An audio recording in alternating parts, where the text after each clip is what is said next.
Perkenalkan, nama saya Dika Acara Wijaya. Di sini saya akan memaparkan topik penelitian mengenai membangun Green Supply Chain Management Scorecard. Nah, di sini saya akan memaparkan identitas jurnalnya terlebih dahulu. Judul jurnalnya itu membangun Green Supply Chain Management Scorecard. Nama jurnalnya itu dari Jurnal Teknik IPS. Kemudian volumenya 9, nomor 2, tahun terbit itu 2020. Kemudian penulisnya ada Regina Iswatava Pramesti, Imam Baihaqi, Geodita Woroblamandi. Nah, selanjutnya saya akan membahas mengenai latar belakang. Nah, Green Supply Chain Management itu sendiri merupakan konsep yang berkembang sebagai respon terhadap kekhawatiran akan dampak lingkungan yang dihasilkan oleh kegiatan ekonomi dan industri.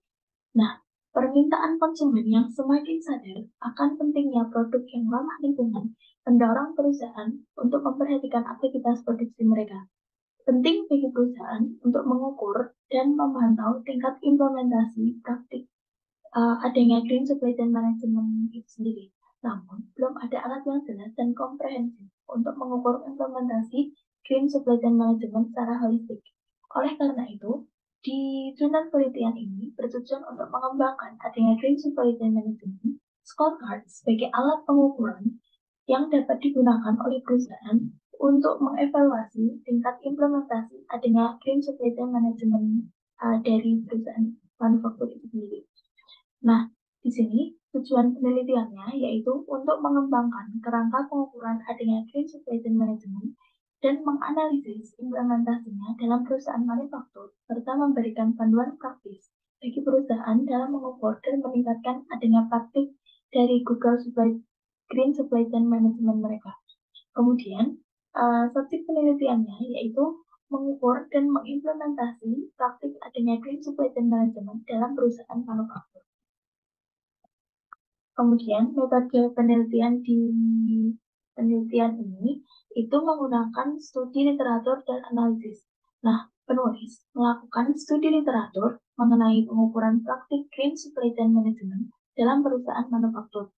Mereka menggabungkan dan mengintegrasikan beberapa praktik adanya Green Supply Chain Management ke dalam kerangka pengukuran.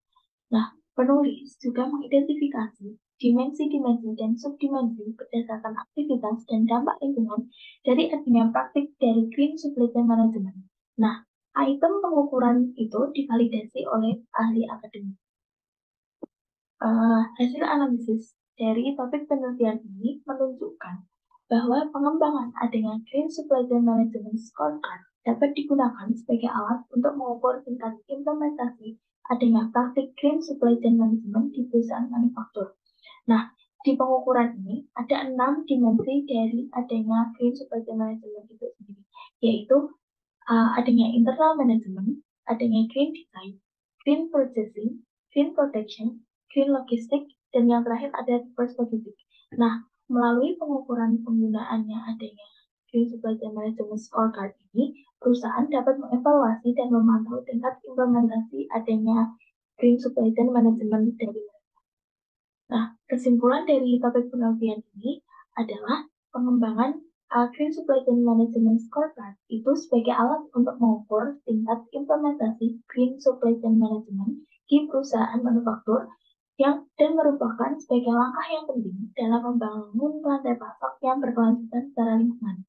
Nah, adanya penerapan praktik dari Green Supply Chain Management itu sendiri membutuhkan pendekatan holistik yang melibatkan berbagai aspek, termasuk manajemen lingkungan internal, desain hijau, pembelian hijau, serta produksi hijau. Nah, berikut topik penelitian yang saya paparkan ini. Semoga bermanfaat bagi yang menonton. Jangan lupa like dan subscribe. Dadah!